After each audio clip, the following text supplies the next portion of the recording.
Chilling tales for dark nights.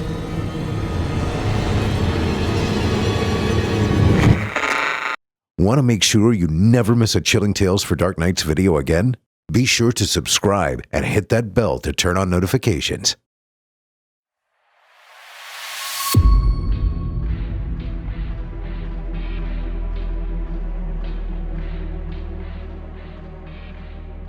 We're back.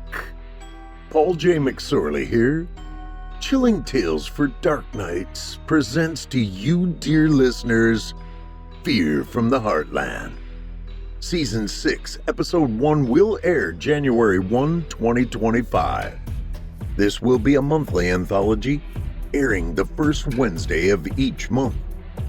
So, let's get after it.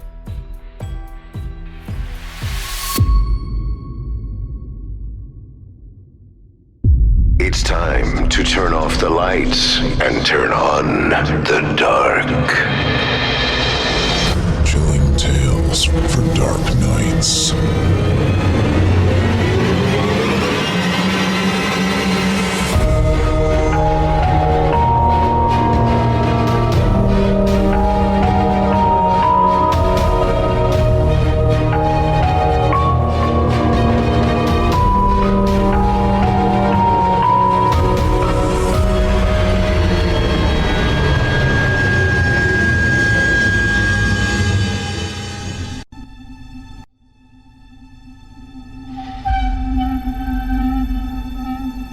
Good evening, friends, and welcome to Chilling Tales for Dark Nights. I'm your host, Steve Taylor, here to guide you through another unforgettable evening of terror. Tonight, we're diving into the dark heart of the holiday season with tales that remind us not all gifts bring joy. Speaking of gifts, whether you're visiting us on your favorite podcast app or on YouTube, don't forget to show you enjoy what we do by giving us a 5-star review or by giving the video an upvote, leaving a comment, and hitting that subscribe button and bell icon so you never miss an episode. Or visit us at chillingtalesfordarknights.com to become a patron to enjoy all of our content ad-free. It means a lot to us. Thank you for your support. Now, settle in, grab a cup of cocoa, or something stronger if you've got it, and prepare for 2 stories guaranteed to give you chills. Our first tale is a harrowing journey of survival set in the snowbound Rockies, where desperation leads to a ghostly revelation. Then, we follow a man who thought his sins were buried forever, only to face the ghosts of his past, present, and future on one unforgettable Christmas Eve. So sit back, relax, if you dare, and let's turn off the lights and turn on the dark. Our first story comes from the talented Reyes and takes us into the wilderness where a camping trip goes horribly wrong. Jake, stranded in a blizzard and battling the elements, discovers an empty cabin that offers refuge, but at a cost. Performed by Paul J. McSorley and featuring Beth, Gadow, and Goroff, this is Christmas in the Empty Cabin. Jake woke up shivering because of a coughing fit that had left his chest in pain. The harsh cold temperatures had given him a bad cold. He now thought he might have pneumonia. Where the hell am I? Jake said to himself. He was lying on cold, hard ground. He opened his eyes and realized he was in a cave. The jagged rocks hung above him like a roomy casket. Jake attempted a sigh, but only started coughing again. I was hoping it was only a bad dream. He cleared his throat and rubbed his chest with a gloved hand. The realization hit Jake like an icy hard snowball. He had been camping out in the woods with his best friend since elementary, Daniel Goodman. Right before a freak blizzard settled in the night before, Daniel slipped and got his foot stuck between two boulders. Daniel fell over, causing his ankle to break, and the bone cut through the skin. The temperature had dropped significantly within minutes, so Daniel was bundled up with his and Jake's blankets and extra clothing. Daniel, unable to walk, stayed inside his tent as Jake went out to get help. Jake scoffed and sat up, wincing. Yeah, some rescue effort, aren't I? Fell asleep in a goddamn cave. As Jake sent out for rescue, the blizzard had become too much to bear. His eyeballs felt like they were about to freeze, obscuring his view even more. His whole body was numb and the coughing had started. Feeling exhausted and unable to carry on, Jake found refuge in a cave. The cave was still utterly cold, but he needed some rest. He had walked over 2 miles in the fierce winds. He looked towards the cave's opening and saw that not much had changed since he retreated inside. The ground was still a piercing white, the wind was howling ghostly, and snow was still falling from the sky in rapid flurries. But it was much calmer than when he had first set out for help. Jake got up, wincing some more from the pain all over his body, and checked his phone to see if he could get any network signal. The last time he checked, it was still searching for one. Great. The stupid thing is dead now. Jake buried the phone in his pocket and walked towards the cave's opening. He looked out and saw snow-capped pine trees far in the distance. It had to be the same pine trees surrounding the back of the cabin he and Daniel had seen. They had both noted how odd it was for someone to live in recluse, stuck at home in the middle of the Rockies. The cabin was miles away from civilization. It made Jake think about The Shining. Jake unwrapped the scarf around his neck and put it over his mouth. He stepped out of the cave and into the freak blizzard that ruined his and Daniel's camping trip. The sky was gray, meaning the time had to be around 5 p.m. It would be night soon. Jake had to hurry and power through the snow if he wanted to rescue himself and Daniel. His tread in the snow had gotten much slower. His boots were plunging right into the ice, about a foot at least. The icy flurries struck the exposed part of his face relentlessly. His whole body was numb, but that small space between his nose and eyebrows started to sting. Jake heard wolves howling in the distance. Oh, great! Just what I needed! Jake started laughing. All he and Daniel were going to do was have an annual December camping trip, a trip that they both started in high school back in 2006. Suddenly, there was a massive field of clouds in the sky. Winds picked up, snow started falling, and Daniel broke his ankle. Jake shook his head and started laughing some more. The maniacal laughter cut off abruptly when Jake began coughing again. The fit lasted much longer than it had in the cave. Oh, have mercy on me. Please, don't let it be pneumonia. I want to see Cheryl and Philip. Cheryl was Jake's wife of 11 years. They married fresh out of high school a year later. Philip was their 10-year-old son.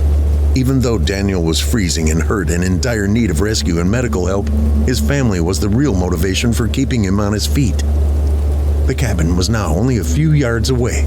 Jake was feeling sleepy and beyond exhausted. His body was so cold that he started to feel too hot for his garments.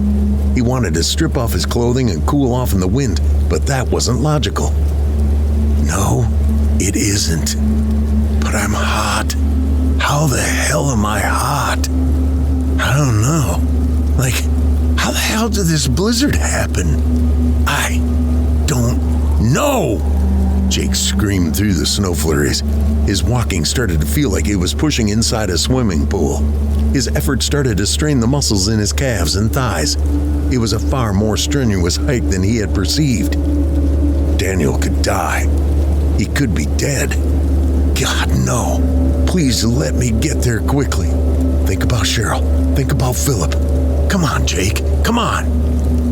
Jake looked up from the snow-covered ground and saw black figures standing on the left side of the cabin. They must have seen that Jake noticed them because they started to wave at him. Jake raised a hand in the air, unintentionally giving the peace sign. Oh, thank God! The flurries were now making it hard to see. Ice kept getting in Jake's eyes. The wolves started howling again. From the sounds, it sounded like a pack of 4 or 5 hungry for fresh meat. The wolves were close now. If Jake had turned around, he would have seen 5 of them ready to pounce on him. I have to hurry. Think about Daniel. Think about Cheryl. Think about Philip. Think about Daniel. Think about Cheryl. Think about Philip. Jake, feeling colder than he had earlier, no longer feeling hot, started trudging through the snow with some newfound speed. When he looked at the cabin, the figure was gone. They must have gone inside. The wolves started howling again. Jake could hear them on the snow now. The cabin was now only a few feet away. It stood in the middle of nowhere. Only pine trees surrounded the backyard.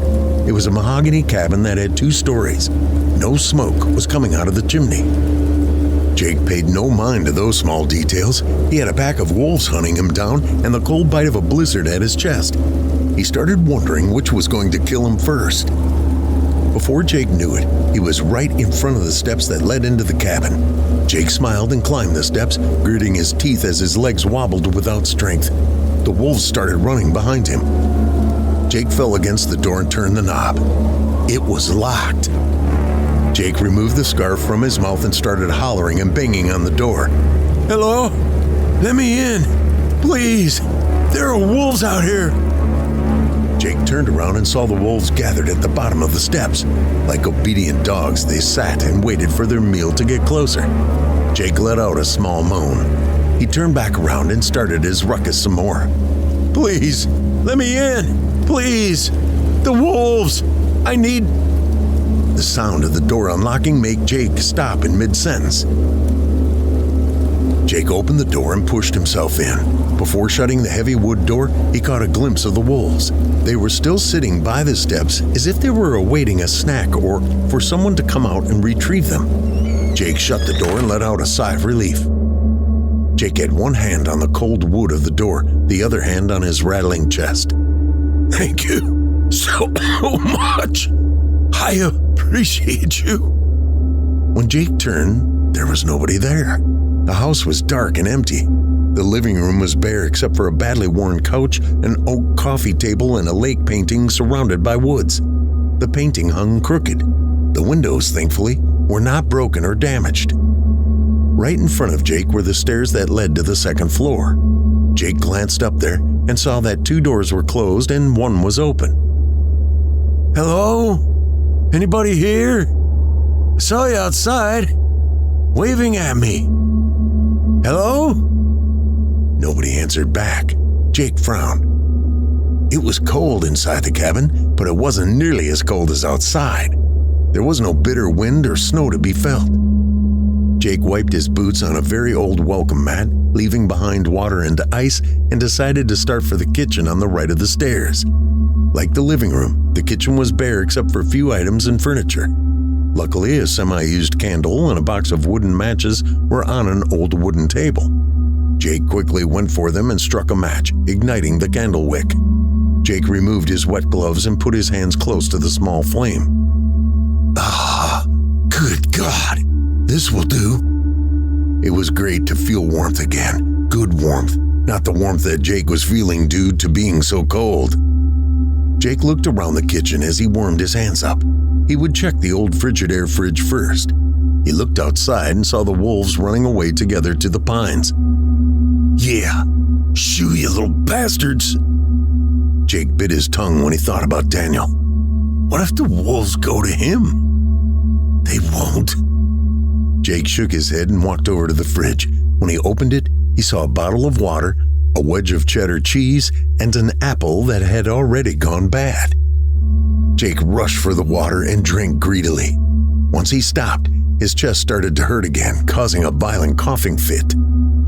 After Jake was done coughing in pain, he composed himself and walked over to the stairs. He went back into the kitchen to retrieve the candle. He took the top cardboard piece off the box of matches, put a hole in the middle, and used it as a wax catcher as he held the candle. "Hello? I'm coming up.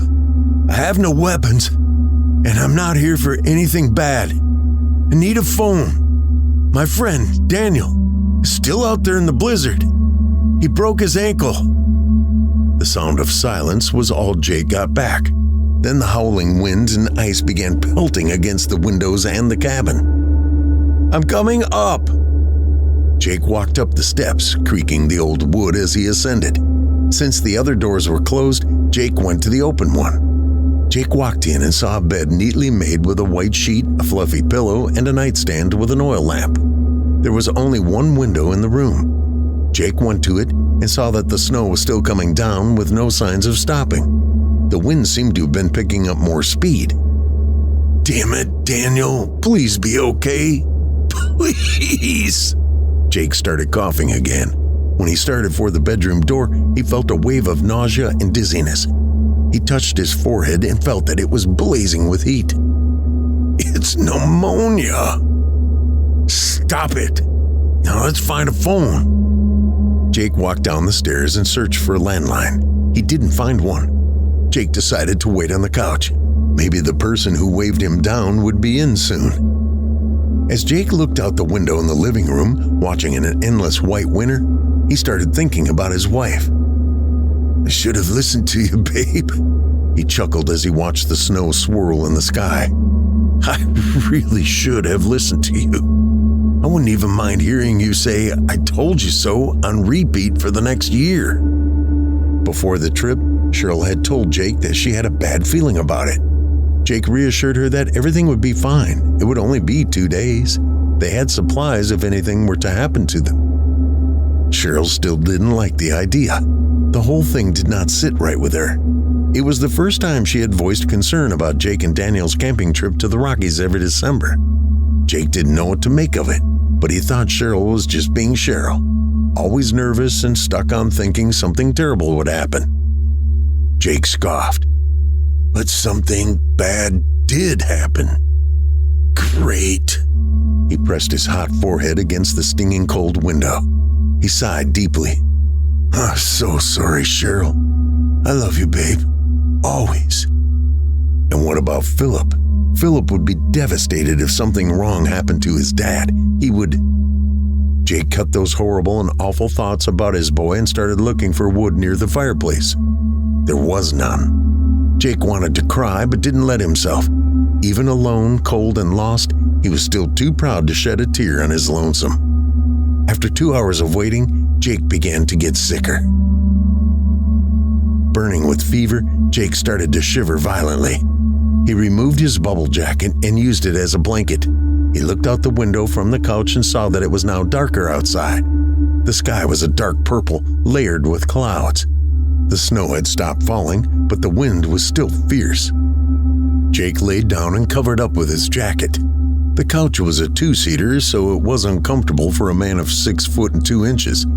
Plus, his neck was starting to hurt from the armrest. But stricken with illness and exhaustion, Jake drifted to sleep within seconds.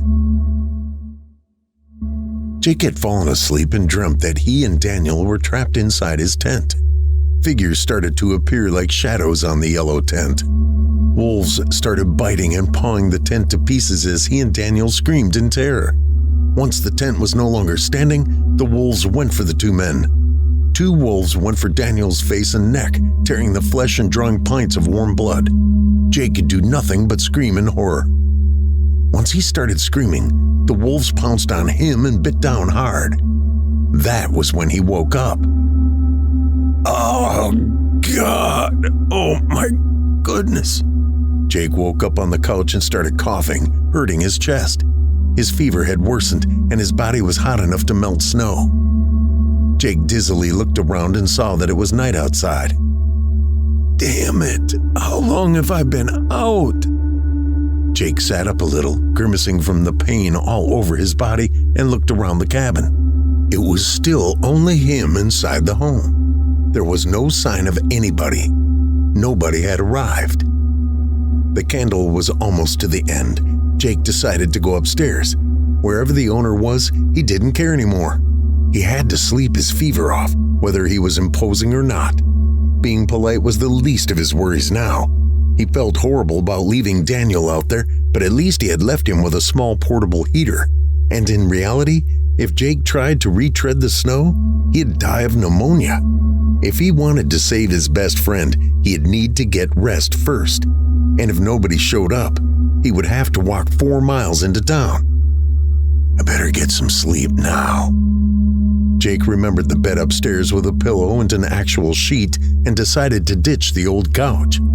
Swaying and walking ever so slowly, Jake grabbed the candle and went upstairs to sleep. After Jake stripped down from his still mildly wet clothes, he got under a fluffy comforter and thanked God. The bed was soft, and in comparison to the ground in the cave, it was a goddamn cloud. He finally felt the warmth he longed for. He was in a soft, comfortable cocoon of warmth.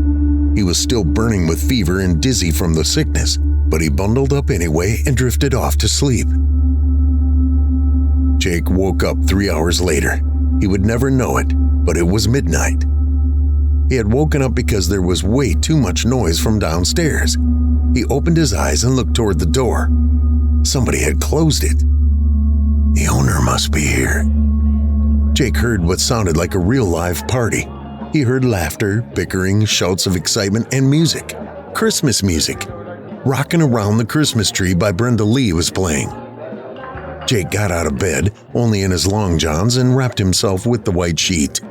He was still cold, but he no longer felt faint or dizzy.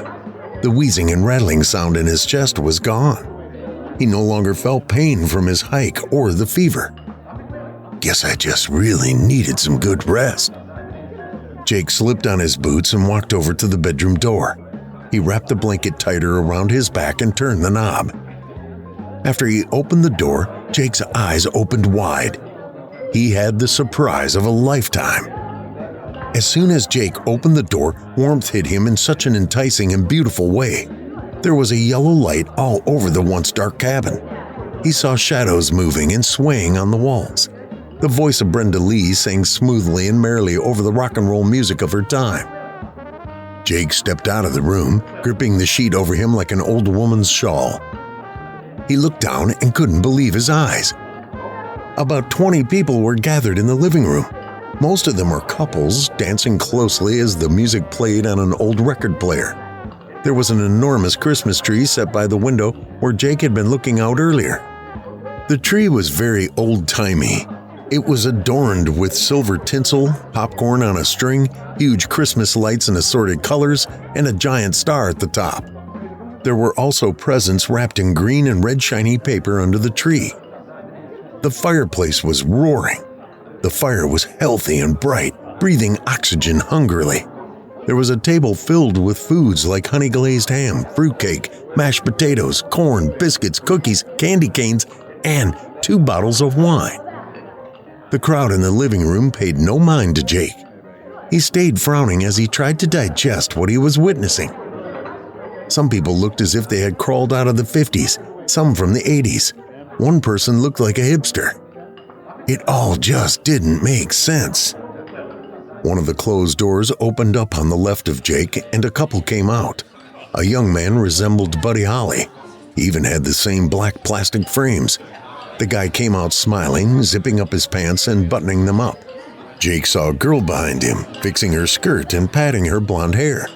They both looked like they came from the 50s. "Ah, gee, sorry, mister. We didn't know anyone was up here. My apologies, sir," said the Buddy Holly look-alike. He looked down in embarrassment and reached for his lover's hand. When the guy looked back at Jake, Jake noticed something strange. A small wound on the guy's forehead. Dried black blood ran down from the hole in his head to the bridge of his nose. As the guy walked downstairs, Jake saw that his companion was beautiful. The only flaw the young woman had was a slit throat. Her blouse was a bloody mess. She looked at Jake shyly and kept her blue eyes on the floor. She followed the Buddy Holly-looking lad down the stairs. Jake saw that their fatal wounds weren't showing anymore. They were perfectly normal. Jake was in shock. He stepped back, almost entering the room he had been sleeping in again. This fever is giving me one messed up dream. What the hell is... That's Teddy Bauer and Rachel Flanagan. They were only 17 when they were murdered out here in the woods around Christmas time. Jake spun around and saw figures standing in the shadows of the room he was staying in. God, who the hell are you? Jake gripped the sheet tighter around his head. The figure stepped out. It was a woman of about 30 years old. She was wearing a gray sweater, black jeans and boots, and she had her brown hair in a bun. The yellow light from downstairs illuminated her face. She was beautiful and peaceful looking. Hello, I'm Claire. Claire Bennett. I was the one who waved you in. Outside. Jake sighed and put a hand to his heart. My goodness, you really scared me. He laughed and let himself loose. Thank you so much for letting me in your place. I was almost eaten alive by wolves. The snow was almost killing me. You're safe now, okay? Claire smiled warmly. Wait a minute. Jake paused and scrunched his eyebrows together. Did you just say that the couple downstairs was murdered? Teddy and Rachel? Yes. They were murdered by a serial killer in 1956, dubbed the Rocky Slasher. Those two were making love in their car when the psychopath showed up. He shot Teddy in the head and slit Rachel's throat. Jake smiled. You're kidding me, right? Claire shook her head slowly. No, not at all. As a matter of fact, everyone down there is dead. Suicides, murders, accidents. You'd be surprised. Every Christmas, we meet here and have a party. This is where all the lost souls come to once they discorporate from their bodies. They've been doing this for years. I barely showed up 3 years ago. And of course, you have to be nearby. Jake's heart started racing. Wait, are you saying you're dead? Claire walked closer to Jake and showed him her neck. She had a purple and black ring all around it. A bone was protruding, stretching out the skin on the left side of her neck. Oh my God! Jake stumbled backward and put a hand to his mouth. I'm sorry, Jake. I didn't mean to scare you. Look, why don't we just go downstairs, and I'll introduce you to everyone. You're just the owner, right? Playing tricks on me? Where have you been? Why did you call me over, unlock the door, and disappear? The Christmas song by Nat King Cole started playing on the record player downstairs. The crowd below still didn't bother with the commotion from Jake upstairs. Claire looked down. I'm sorry about that. I sensed another soul in the distance. Jake looked up, startled. Huh? Who?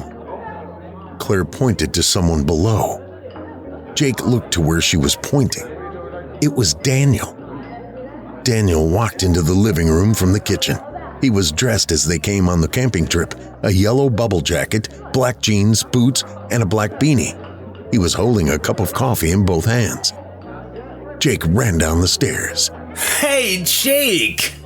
It's good to see you again, buddy. Daniel set his coffee down on the table with all the other food and drinks. Jake ran up to him and embraced him tightly. I'm so sorry, man. I didn't want to leave you. I fell asleep in a cave. Then I fell asleep in here. I swear I was going to get help, man. I had just got really sick. Daniel smiled. Hey, there is no need to explain yourself. I know what happened. Claire filled me in. Let me tell you, I feel much better now. Before I died of hypothermia, I was already trying to figure out how to off myself. It was horrible. Jake's jaw dropped. What do you mean you died of hypothermia? That's what I mean. I died of hypothermia. Claire found me walking in the snow and brought me here. Jake looked at Claire and she gave him a sad smile and looked away. Jake looked back at Daniel. What is going on, Daniel? You did everything to help me, Jake. Thank you so much for that. You even put your life on the line for me.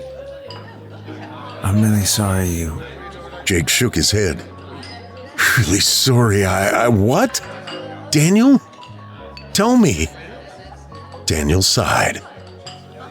Jake, you died. Claire told me she found your body in a cave. You died of pneumonia. I'm sorry, Jake.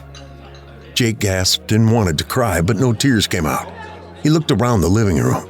He watched as the dead danced slowly with smiles on their faces to Nat's sweet and lovely voice. Some people were at the food table, chatting and eating. Claire had come down and talked to the guy that Jake noted as a hipster. Jake turned back around to Daniel. It's Christmas? Daniel nodded solemnly. Jesus Christ, Daniel. How long have we been dead? 2 days. Me, 1. A tear dripped down Jake's face. What about Cheryl and Philip? Oh no, this isn't happening. Jake held his head and walked around in a small circle. Jake, there was nothing you could do about it. You died a hero and a true friend. You did all you could. Claire told me that they had already got the news about us. A search team had already found our bodies. Let them grieve first, Jake. Then you could go see them once the smoke clears, okay? Jake put a hand to his head. I could do that? Yes. Just talk to Claire about it. She knows a lot about what's going on here. Daniel pulled up his pants leg. Look, no more broken ankle. And I'm not dying from hypothermia. No cold. I feel great. Jake saw that. He also didn't feel any ounce of pain or sickness. He looked at the Christmas tree and then back at Daniel. What do we do now? We enjoy ourselves. It's Christmas. Let's take it one step at a time, okay? Jake nodded his head. Let's go meet these folks. From the outside, the cabin was dark and empty. But to clairvoyant people, or wolves, the house was lit with Christmas lights and had music playing and people laughing and talking. The chimney threw smoke into the winter air, but only those with a gift could see it. And although death had taken the mortal lives of everyone at the party, it was still a wonderful Christmas time in the empty cabin.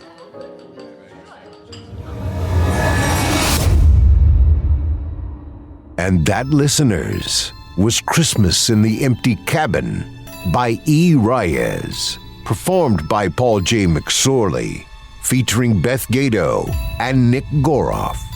A haunting story of survival and the unexpected revelations that come with the cold grip of death. The holidays may be a time of reflection, but for Jake, they became a final journey into the unknown. Let's hope your own holiday adventures remain firmly on this side of living. Our next tale is a harrowing twist on a holiday classic, where we'll explore a darker side of the holiday season, where a man who thought himself untouchable learns that even the most careful sins leave a trail. Victor Kane has always believed himself to be above the consequences of his actions, but on this Christmas Eve, the ghosts of his victims take him on a journey that he will never forget. Written by N.M. Brown, performed by Nick Goroff, and featuring Heather Thomas, Paul J. McSorley, and Heather Ordover. This is A Crimson Carol. Victor Kane slid the deadbolt into place and turned off the porch light, leaving his house shrouded in shadow. The muffled hum of Christmas carols from a neighbor's house grated on his nerves, but he knew they'd stop soon enough. It was Christmas Eve, after all, and by midnight most of the world would settle into uneasy sleep. For Victor, Christmas Eve was nothing special. Just another day in his carefully curated life. No family, no obligations, no surprises. Exactly how he preferred it. He poured himself a whiskey, his hands steady as always, and settled into the worn armchair by the window. Snow dusted the street outside, but his gaze lingered on the small collection on the mantelpiece. A pair of earrings, a silver keychain, a child's ribbon. All innocuous items, each one linked to a life he'd snuffed out. Victor's lips curled into a thin smile. They were his trophies, subtle enough not to arouse suspicion, yet meaningful enough to remind him of his accomplishments. He was meticulous about his work, careful to leave no trace behind. The police were idiots, chasing shadows while he walked free. He sipped his drink, the burn warming his throat, and chuckled softly to himself. "Untouchable," he murmured. That was the word. The world was full of predators and prey, and Victor Kane had always known which side he belonged to. The first sign something was wrong came with the lights. The lamp on the end table flickered once, then twice, before dimming to a faint glow. Victor frowned, glancing toward the window. The neighbors' Christmas lights across the street had gone dark too, their garish blinking replaced by the steady, suffocating stillness of the night. "Storm must have knocked something out," he muttered, setting the glass down. He reached for his phone, intending to check the power outage map, but the screen stayed black. Dead. A low creak echoed from somewhere deep in the house. Victor froze, his senses immediately on high alert. The old house groaned and shifted during storms, but this sound was different, deliberate. A single, drawn-out moan of wood under pressure, as though someone had leaned their weight against the banister. Setting the whiskey aside, he rose silently and grabbed the knife from the cutting block in the kitchen. His footsteps were measured, his breath steady. He'd always been ready for the possibility of someone coming for him. There were plenty of people who'd want revenge if they ever found out the truth. But no one ever would. He was too careful. "Who's there?" he called out, his voice calm but commanding. No response, only the steady hum of silence. Victor tightened his grip on the knife, his eyes scanning the shadows pooling at the edges of the room. It started with whispers. Faint at first, so soft he thought it might be his imagination, but they grew louder, overlapping voices that seemed to come from nowhere and everywhere at once. Men, women, even a child, their tones pleading, angry, and despairing. The words were indistinct, a low, guttural murmur that sent a shiver racing up Victor's spine. His pulse quickened, but he shook his head. Stress, fatigue. Maybe the whiskey was hitting harder than he thought. "Get a grip," he muttered, stepping into the hallway. His house was small, every corner familiar, but tonight the walls felt closer, the air heavier. The whispers rose and fell, and for a moment he thought he caught his own name. Victor. He spun toward the sound, knife at the ready. There was nothing but shadows. A faint draft whispered through the cracks in the floorboards, carrying with it the smell of damp earth.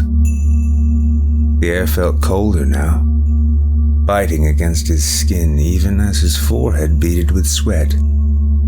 "You think you're untouchable."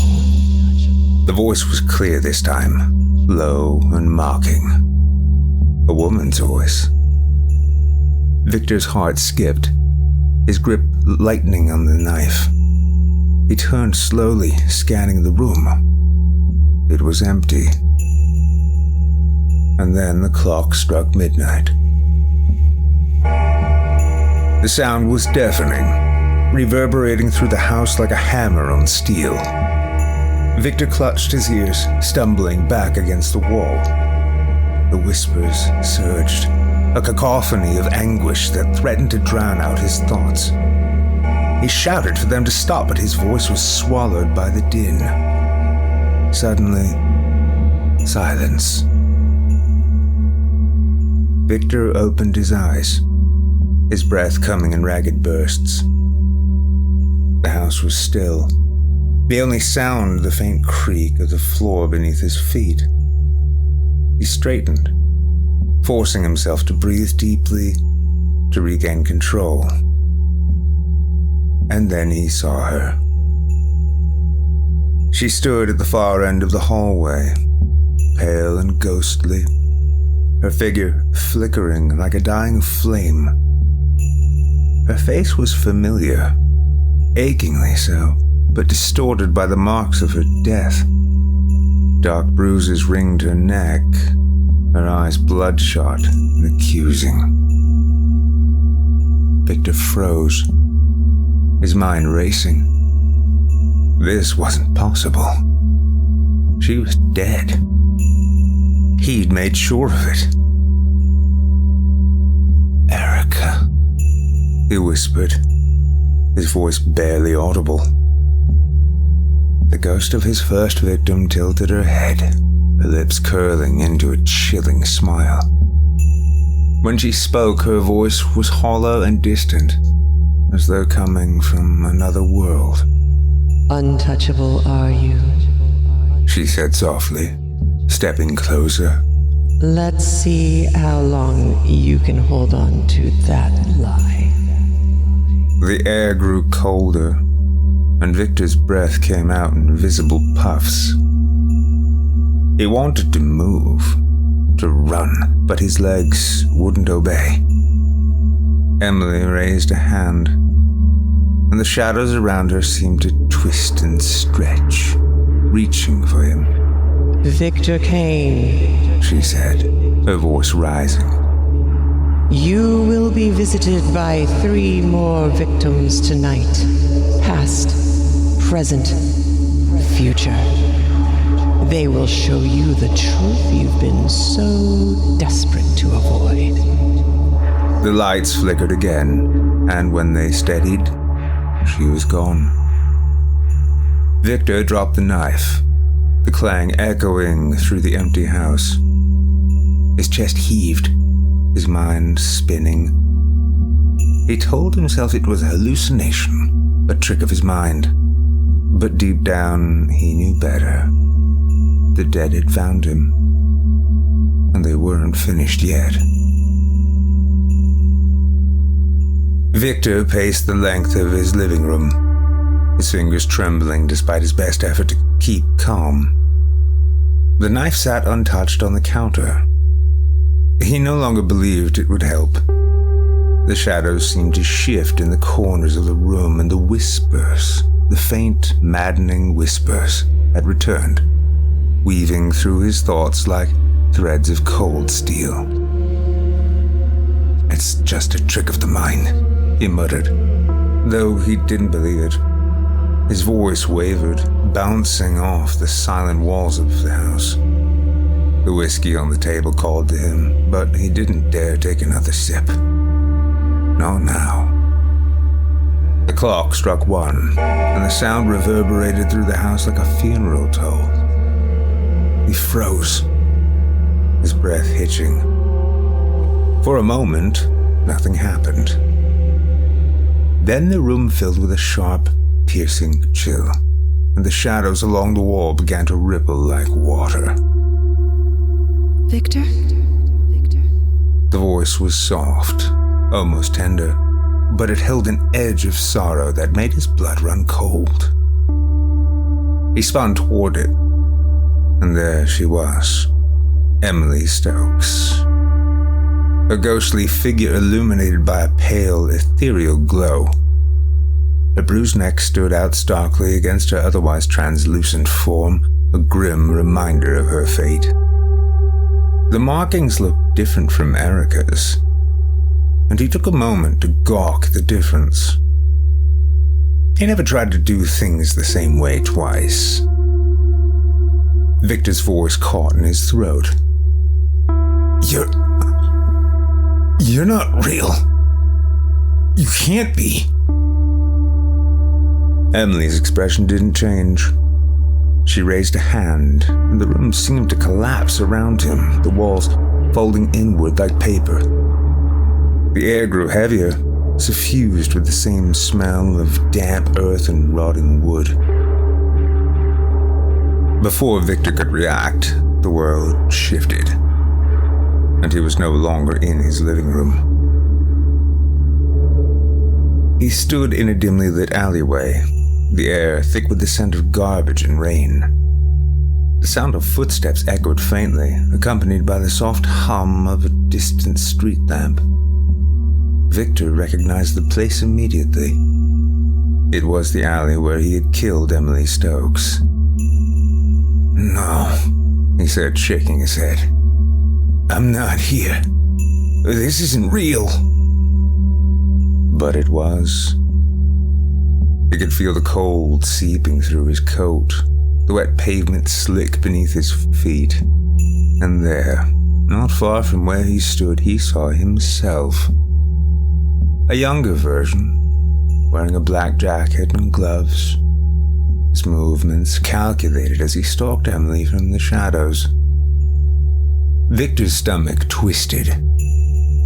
He remembered this moment all too well. Emily had been walking home from a late shift, unaware of the predator trailing her. She had hummed softly to herself, a tune he could no longer remember, but he had watched her with the cold detachment of a hunter sizing up prey. You chose me, Emily said, her spectral voice breaking the silence.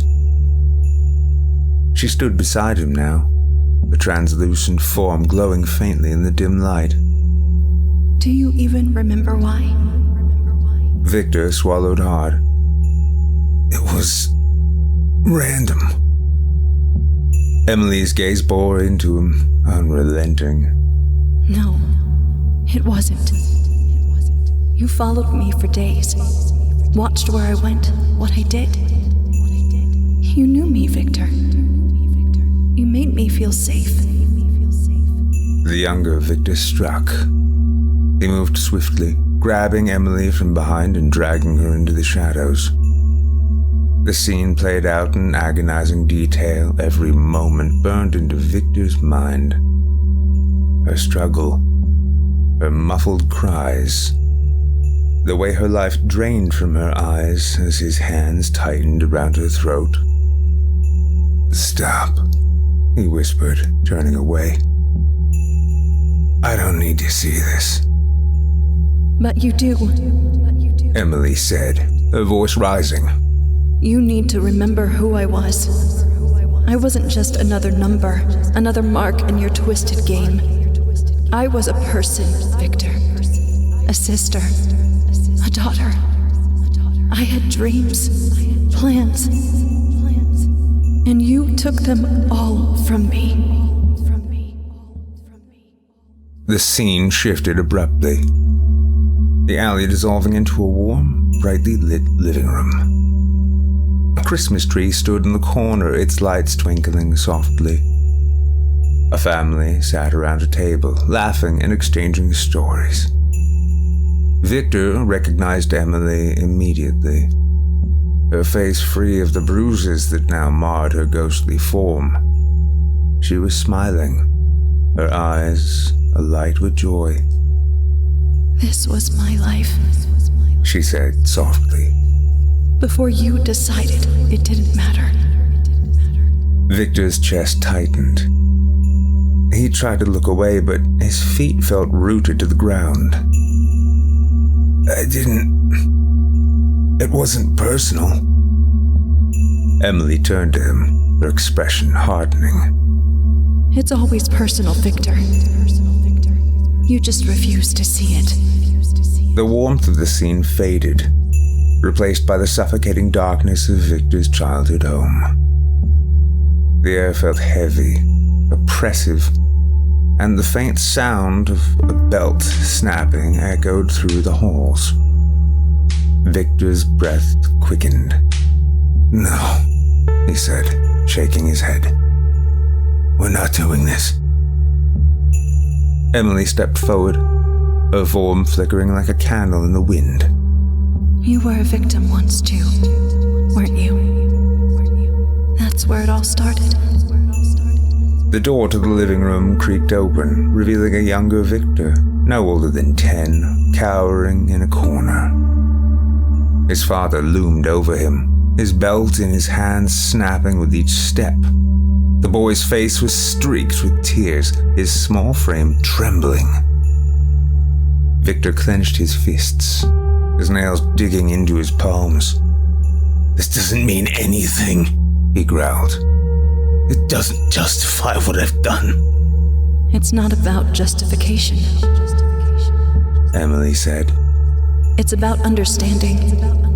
You became what you feared most. You chose to pass on the pain instead of breaking the cycle. The scene shifted again, faster this time, like a reel spinning out of control. Victor's first kill, the hesitant, trembling hands that eventually became steady and practiced. The trophies he collected, the satisfaction he felt with each life he took. But interspersed with those moments were glimpses of his victims, their laughter, their tears, the lives they had lived before crossing his path. When the visions finally stopped, Victor found himself back in his living room. The clock read 1:30. Though it felt like an eternity had passed, Emily stood before him, her form dimmer now, her edges fraying like smoke. You'll see, Victor, she said softly. This is only the beginning. And with that, she vanished, leaving Victor alone in the suffocating silence of his home. Victor sat slumped in his armchair, gripping the edge of the armrest so tightly that his knuckles turned white. His breathing was ragged, his mind struggling to process the onslaught of memories and accusations Emily had forced him to relive. The house was eerily silent now, as though it too were holding its breath. The clock struck 2. The sound reverberated through the house, deeper and louder than before, sending a chill down Victor's spine. The temperature dropped again, and a faint metallic scent lingered in the air. He glanced toward the mantelpiece, where his trophies stood neatly arranged. For the first time, they didn't look like mementos. They looked like evidence. Victor. The voice was rough, gravelly and dripping with malice. Victor turned his head sharply, his heart pounding, and there he was. Marcus Bell, the slain spirit of Christmas present. Marcus's ghostly figure loomed in the corner of the room, his presence almost suffocating. He was a hulking man, his broad shoulders draped in tattered, blood-soaked clothing. His face bore the marks of his violent end, a shattered jaw hanging unnaturally to one side, and his hollow, bloodshot eyes fixed on Victor with unrelenting fury. You remember me, don't you? Marcus asked, his voice a guttural snarl. Victor swallowed hard. He did remember. Marcus had been one of his most challenging victims, a man strong enough to put up a fight and almost escape. But Victor had prevailed and Marcus had died, gasping for air in an abandoned warehouse. "What do you want?" Victor demanded, his voice wavering despite his effort to sound composed. Marcus tilted his head, the gesture grotesque with his broken jaw. What I want doesn't matter. I'm here to show you what you refuse to see. Before Victor could respond, Marcus lunged forward, grabbing him by the wrist with an iron grip. The room dissolved in a flash of light, and suddenly Victor was standing in the middle of a quiet suburban street. The snow-covered houses were festively decorated, their windows glowing with warm light. Laughter and conversation spilled out from one house in particular. Victor recognized it immediately. It was the house of one of his victims. "This is..." he began, but Marcus cut him off. Her name was Claire, Marcus said, his voice low and menacing. and you left her family in pieces. Victor was forced to watch as Claire's parents sat at the dining table, their faces pale and drawn. Her younger brother stared at an empty seat, his lips trembling as though he might speak but couldn't find the words. Her mother sat there, eyes blank and unblinking above, tear-stained cheeks. She held an earring in her hand, one that matched the latest addition to Victor's mantle. The joy that should have filled the room on Christmas Eve was replaced with a hollow, aching silence. You think your actions don't ripple out? Marcus said, his voice like gravel scraping against stone. You think you can take one life and leave it at that? But this is the wake you leave behind. Victor clenched his fists. They'll move on. People always do. Marcus's bloodshot eyes narrowed. Let's see if you still believe that. The scene shifted again, and now Victor stood in a dimly lit office. A young woman sat hunched over a desk piled with case files and police reports. The dark circles under her eyes told Victor she hadn't slept in days. A picture frame on the desk caught his attention. It was of Claire. She's the detective assigned to your case, Marcus said, his voice dripping with disdain. Her sister, the one you killed. Victor's stomach twisted. The young woman's hands trembled as she flipped through pages, her jaw tightening with each new file she read. Her computer screen displayed a map littered with pins, marking every location linked to Victor's crimes. She's obsessed with you, Marcus growled. Every moment of her life is consumed by the need to stop you. She doesn't eat, doesn't sleep, doesn't live anymore. And all because of you. Victor looked away, but Marcus grabbed him by the shoulder, forcing him to watch as the detective muttered under her breath, her voice cracking with exhaustion. "I'll find you," she whispered. "I'll end this." The air grew colder, the scene blurring and shifting again. This time Victor found himself standing in the middle of his own neighborhood. The street was dark and empty, save for one figure standing at the edge of the sidewalk. It was his neighbor, a middle-aged woman who always smiled politely when they crossed paths. Tonight, however, her face was pale, her eyes darting nervously toward Victor's house. She clutched her coat tightly around her, her breath coming in short, visible bursts. She knows, Marcus said, stepping beside Victor. She's seen the way you come and go at odd hours. She's seen the shadows moving in your windows. She doesn't know exactly what you are, but she's terrified of you. Victor shook his head. She doesn't know anything. She's just paranoid.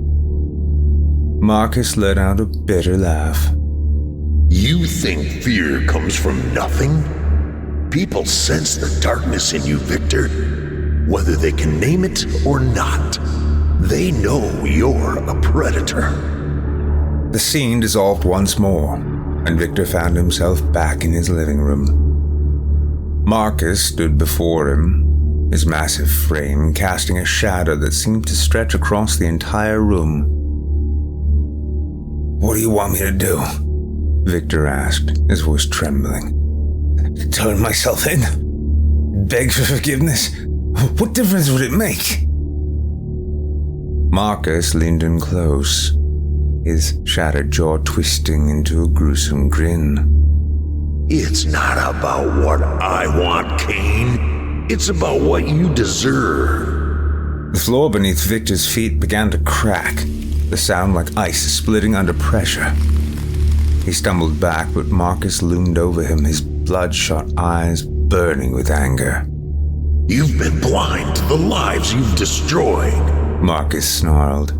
But you won't stay blind for long. The next spirit will show you what awaits.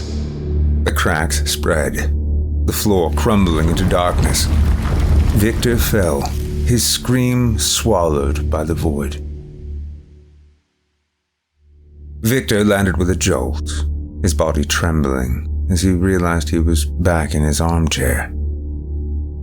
The clock struck 3, the room filled with an oppressive silence. He glanced around, but Marcus was gone. All that remained was the faint scent of blood and the sound of his own ragged breathing.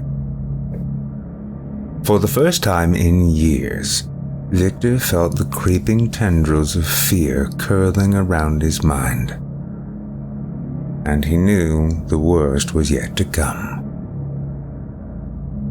The clock struck 3, each chime resonating like the toll of a bell marking Victor's doom.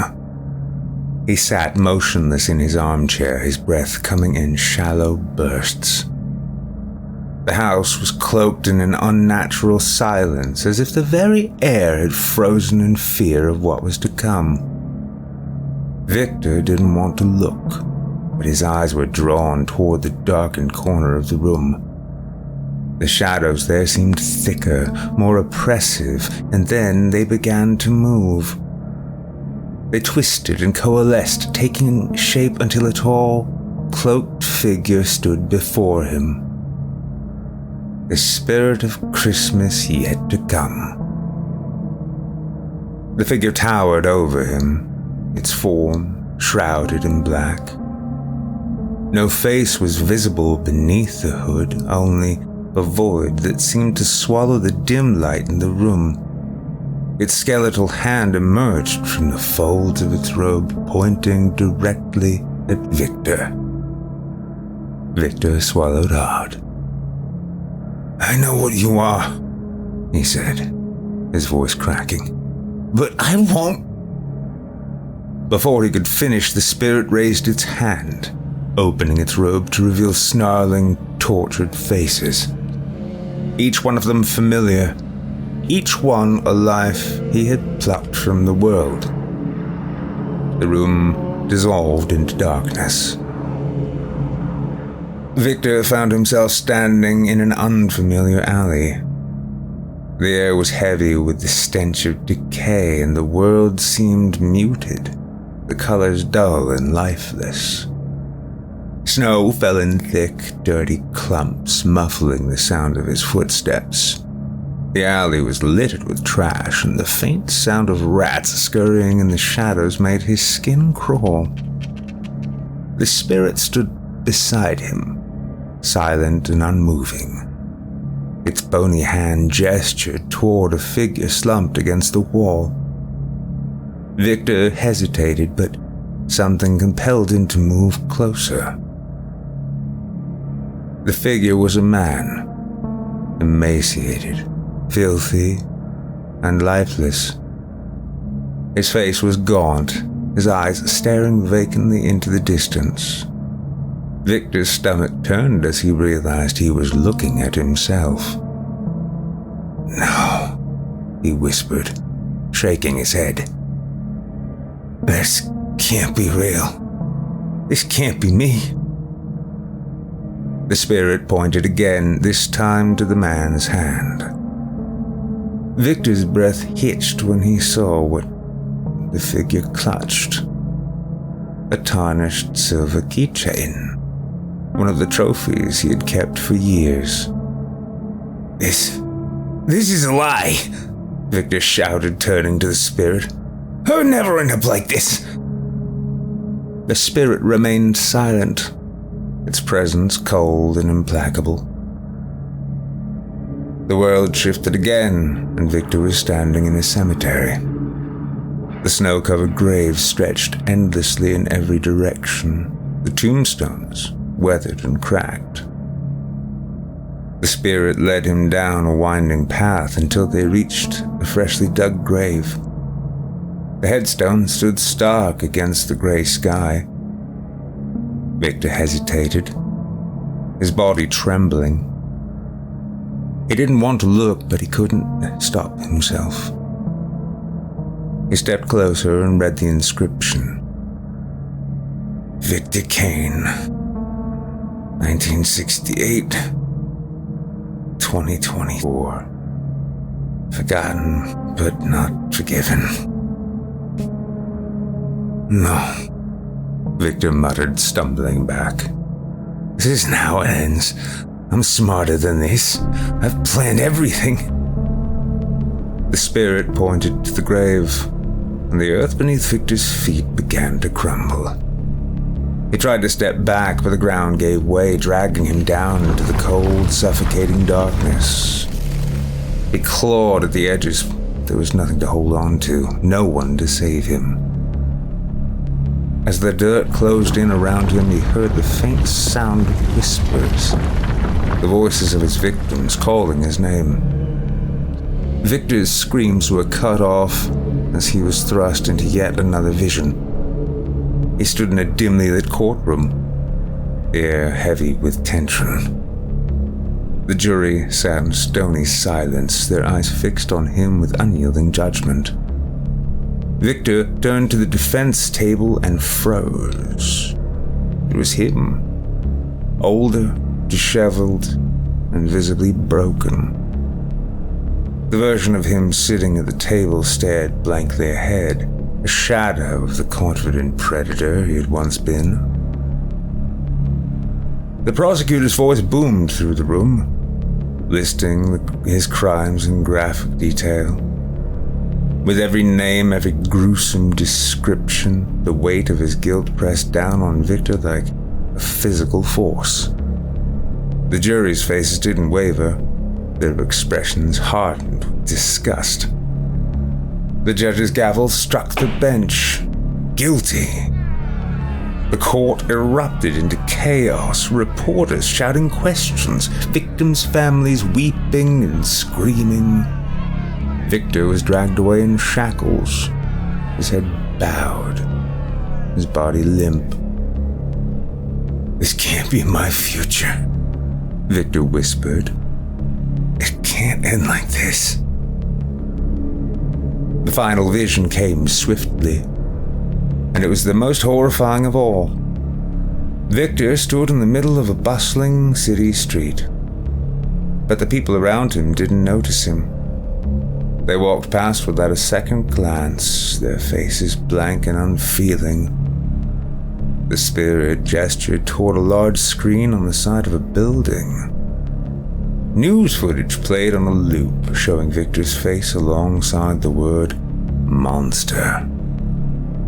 The anchor recounted his crimes with cold precision, and the people passing by muttered curses under their breath.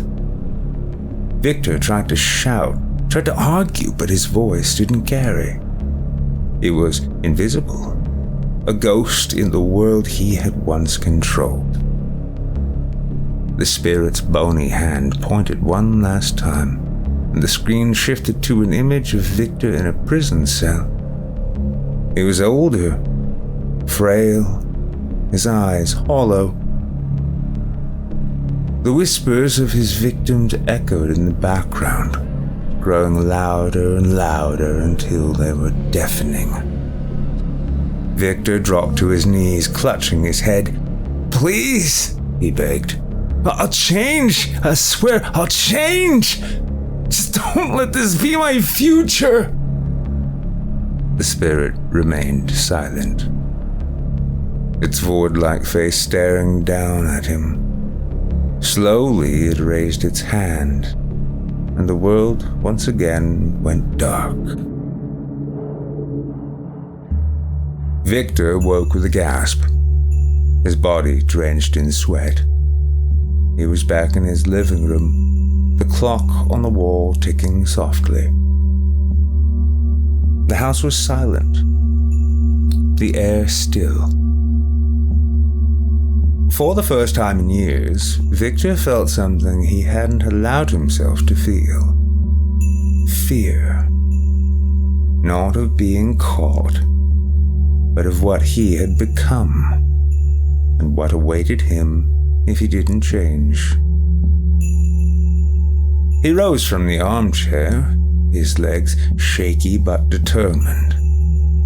The trophies on the mantelpiece seemed to mock him, their presence a reminder of the lives he had stolen. Without hesitation, he swept them into a trash bag and threw them out the back door. The whispers were gone. The shadows seemed less oppressive. But Victor knew his journey wasn't over.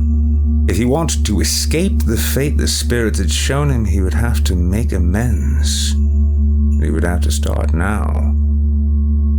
There was only one thing he could think to do.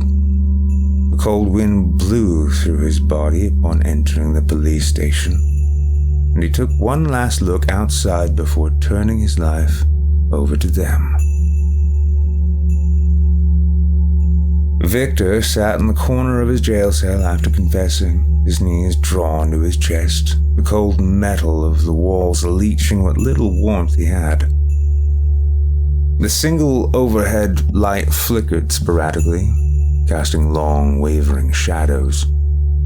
It was Christmas Eve, but the sounds of celebration, of life, were utterly absent. The only sound was the faint hum of the prison machinery, distant and impersonal, like the ticking of a clock, counting down to something inevitable.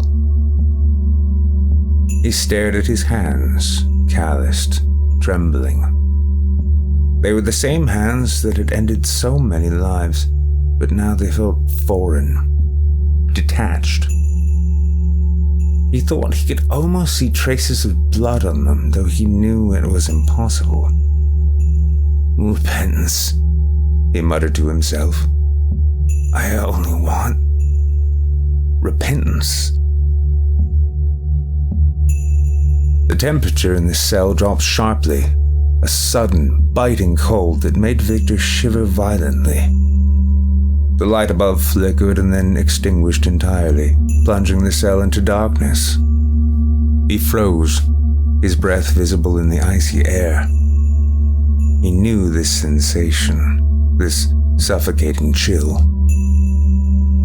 A faint sound broke the silence, a slow, deliberate scraping, like nails dragged along stone. It echoed through the cell, growing louder, closer. Victor pressed himself against the wall, his heart hammering in his chest. Please, he whispered. Not again, please. But the darkness before him seemed to pulse, a deeper shadow forming within it. Slowly, the spirit of Christmas yet to come materialized. Its towering form cloaked in tattered black, its skeletal hand extending toward Victor. No, Victor said, his voice trembling. I've done what you asked. I confessed. I'm trying to make it right. The spirit didn't respond. It merely pointed. The silence deafening. The cell dissolved around Victor, replaced by an oppressive black void. He floated, weightless, cold as the void began to shift and take form. The faint outlines of a prison yard emerged, its boundaries endless and jagged. Chains hung loosely from the edges of the structure, their clinking sound filling the air like ghostly whispers.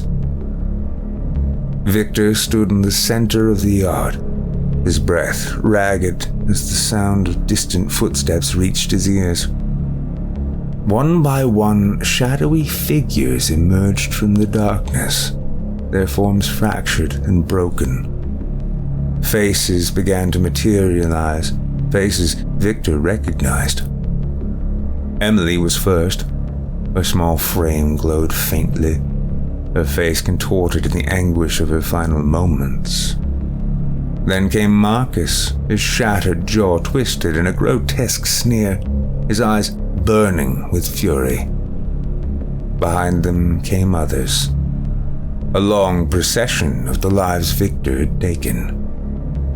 "No," Victor whispered, stepping back. "You're supposed to forgive me. I confessed. I tried to change." The crowd closed in, their movements synchronized and deliberate. Their eyes were empty, their mouths moving in silent accusations. "You can't hold me accountable forever," Victor shouted, his voice cracking. "I paid for it! Emily stepped forward, her gaze locking onto his. When she spoke, her voice was soft but resolute, each word cutting like a blade. You didn't repent. You confessed out of fear. You didn't seek redemption. You sought escape. Victor tried to respond, but the words caught in his throat. The crowd surrounded him now, their hands outstretched, cold and claw-like. "Please," he begged. "I don't deserve this." Emily tilted her head, her expression a mixture of pity and something darker. "You're right," she said. "You deserve worse." Suddenly, the cell was filled with people.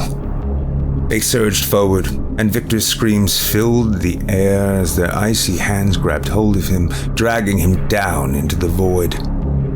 The sensation was unbearable, cold, suffocating, and endless. The ground beneath him gave way, and he fell into a chasm of swirling shadows and tortured whispers.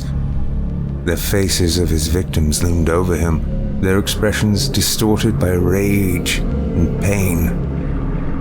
He clawed at the darkness, his body twisting and contorting as the shadows wrapped around him, tightening like a vice. His voice was raw from screaming, but there was no one to hear him. The void was infinite, and his torment was absolute. Victor's mind fractured, replaying his crimes over and over in vivid detail. The faces of his victims burned into his vision, and their voices echoing endlessly in his ears. There was no escape, no relief, only the eternal weight of his sins. And then, from the darkness, a voice whispered, low, guttural, and filled with malice. "This is what you earned, Victor Kane. And this is where you will stay." The void swallowed him whole, and the shadows closed in, silencing him forever. The prison was quiet the next morning. A guard making his round found Victor's body slumped in the corner of his cell, his eyes wide open, his face frozen in a mask of terror. The coroner would later attribute his death to a massive heart attack, though whispers among the prison staff spoke of something far stranger. On his cell wall, scratched deep into the paint, was a single word: damnation.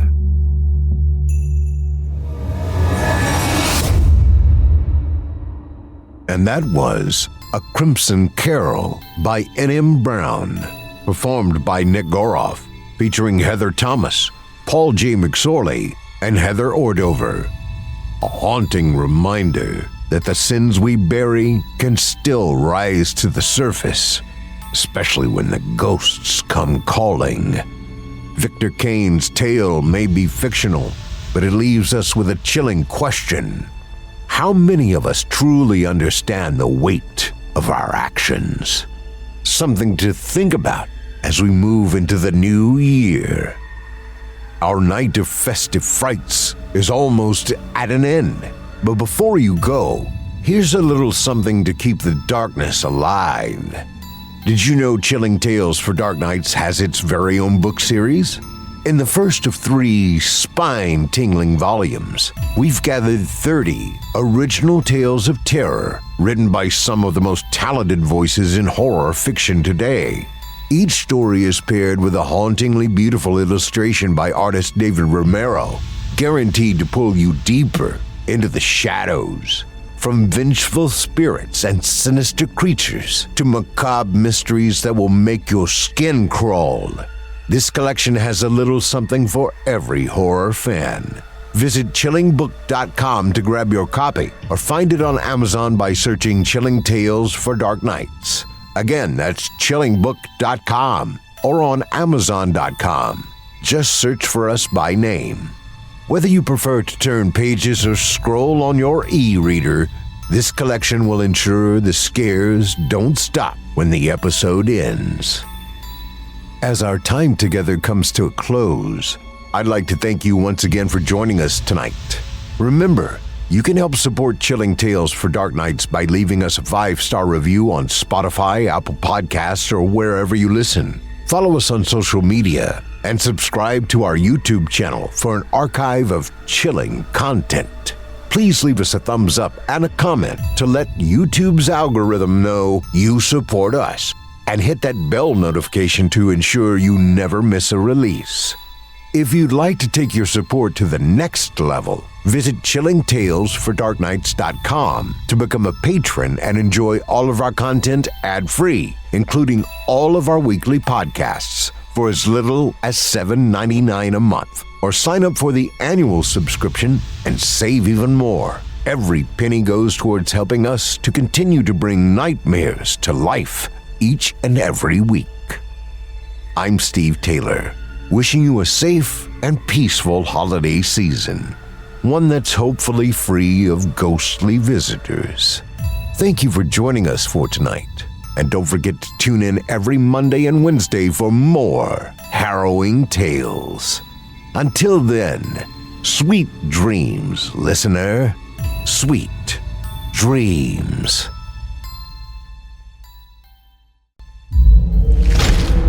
Chilling Tales for Dark Nights.